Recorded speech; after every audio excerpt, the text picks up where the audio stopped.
Assalamualaikum warahmatullahi wabarakatuh. Perkenalkan nama saya Rizka Oktavina dengan NPM A1J025006. Di sini saya akan menjelaskan materi yang saya dapat dari topik becoming atau menjadi pembelajaran sepanjang hayat. Nah, di sini pengertian pembelajaran sepanjang hayat itu, pembelajaran adalah individu yang terlibat dalam proses pembelajaran. Pembelajaran sepanjang hayat mengacu pada konsep bahwa pembelajaran tidak terbatas pada tahap tertentu dalam hidup seseorang, melainkan terus berlanjut sepanjang hidup.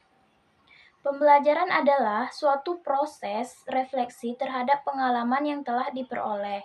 Kemudian ia diterjemahkan kepada teori dan konsep untuk menjadi panduan bagi pengalaman yang baru. Nah, di sini ciri-ciri manusia yang menjadi pelajar sepanjang hayat. Dari Courtly. Yang pertama, sadar bahwa dirinya harus belajar sepanjang hayat. Memiliki pandangan bahwa belajar hal-hal yang baru merupakan cara logis untuk mengatasi masalah. Nah, yang selanjutnya, bersemangat tinggi untuk belajar pada semua level. Terus, menyambut baik perubahan, percaya bahwa tantangan sepanjang hidup adalah peluang untuk belajar hal baru.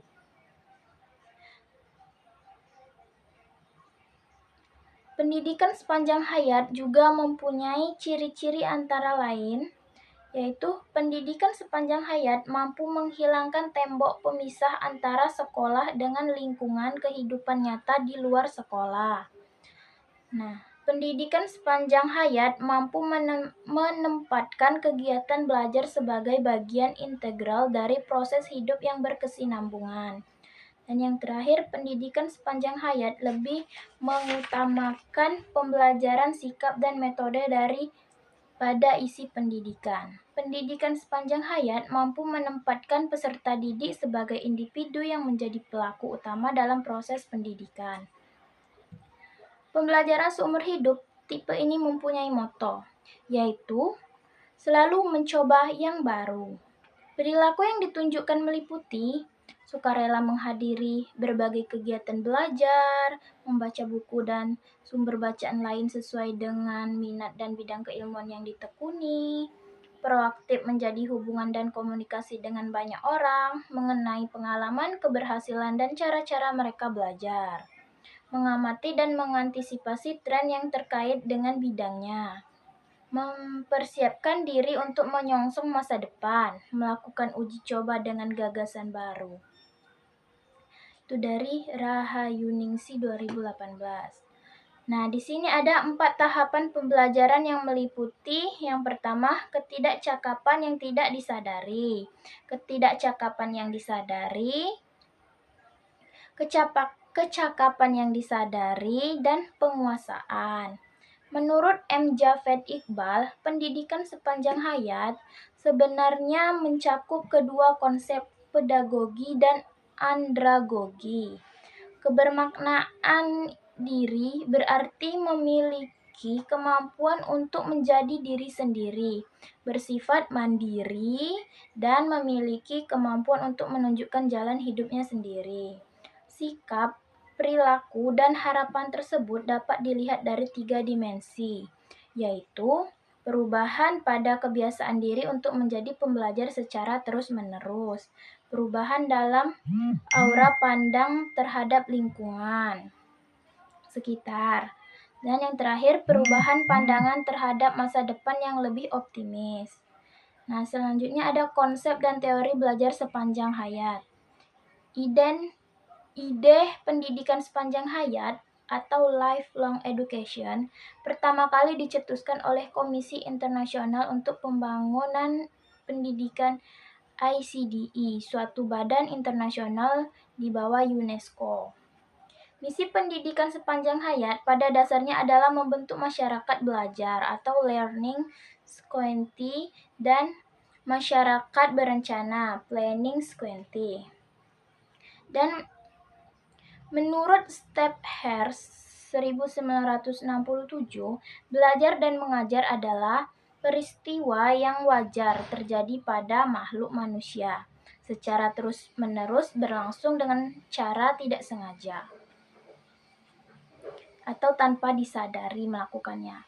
Dalam Undang-Undang Nomor 20 Tahun 2003 tentang Sistem Pendidikan, sekalipun istilah pendidikan atau belajar sepanjang hayat baru menjadi bagian kecil saja dari kebijakan makro pendidikan di Indonesia, masyarakat berpengetahuan ditopang oleh 4 pilar, yaitu sistem pendidikan, sistem inovasi, kerangka kelembagaan, dan ekonomi. Nah, yang selanjutnya, tahap proses belajar pendidikan sepanjang hayat. Dua bagian tahapan belajar manusia pada dasarnya. Pertama, proses belajar yang tidak dapat dilihat oleh panca indera. Proses ini sering disebut proses internasional. Kedua, proses belajar ekstern. Proses ini menunjukkan apakah dalam diri seseorang telah terjadi proses belajar, dan ada 6 tahapan proses belajar dalam diri seseorang. Yang pertama, motivasi. Motivasi kita untuk belajar, untuk mencapai sesuatu hal. Dan yang kedua, perhatian pada pelajaran. Kita memperhatikan pada pembelajaran agar kita bisa paham dan mengerti apa yang sudah dijelaskan. Dan yang terakhir, menerima dan mengingat. Setelah belajar, seseorang akan mengerti dan mengingat dan memahami serta menyimpannya dalam pikirannya.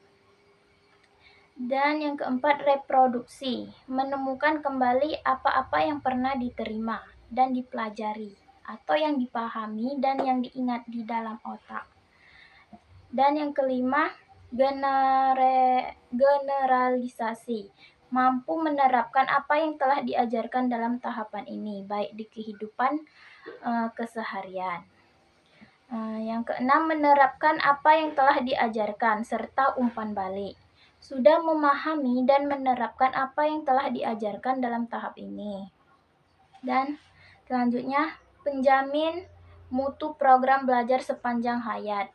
Ada 7 variabel mutu pendidikan sepanjang hayat. Yang pertama, pembelajar dilibatkan dalam tugas-tugas otentik dan multidisiplin. Yang kedua, penilaian didasarkan atas performance of real tasks.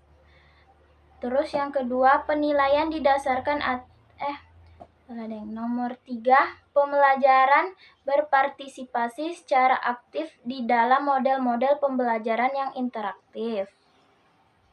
Yang keempat, pembelajar bekerja secara kolaboratif. Yang kelima, pembelajar dikelompokkan secara heterogen. Yang keenam, instruktur adalah fasilitator dalam belajar. Dan yang terakhir, pembelajar belajar melalui eksplorasi. MET menambahkan 4 indikator. Yang pertama, transformatif.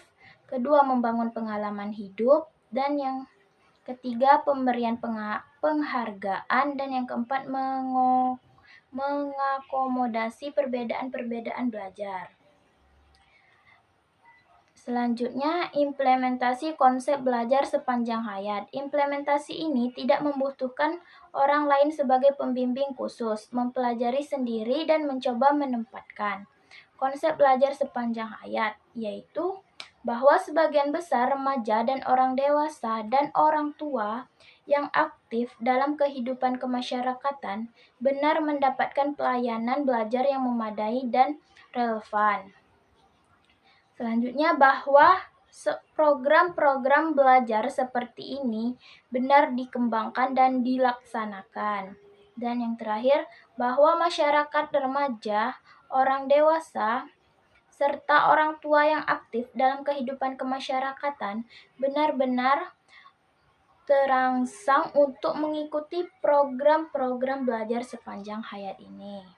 Dan yang terakhir yaitu Pusat Pendidikan Pembelajaran Sepanjang Hayat. Integritas pendidikan formal, informal, dan non-formal untuk mendukung pembelajaran sepanjang hidup, yaitu keluarga. Keluarga merupakan lembaga tertua dan berkelompok, yaitu seperti ayah, ibu, kakek, nenek, dan selanjutnya sekolah.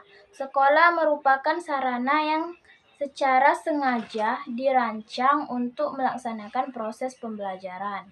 Dan yang terakhir, masyarakat. Sebagai pusat pendidikan sangat bergantung pada taraf perkembangan diri. Masyarakat itu beserta sumber belajar yang berbeda di dalamnya, yang tersedia di dalamnya. Kesimpulan yang dapat saya ambil yaitu pembelajaran sepanjang hayat mengacu pada konsep bahwa pembelajaran tidak terbatas. Belajar sepanjang hayat sebagai proses yang mencakup tujuan dan belajar langsung. Orang yang berkomitmen terhadap belajar sepanjang hayat akan memperoleh keuntungan penuh dari setiap kesempatan belajar yang ada. Oke, sekian itu saja yang dapat saya sampaikan. Lebih dan kurang saya mohon maaf. Wassalamualaikum warahmatullahi wabarakatuh.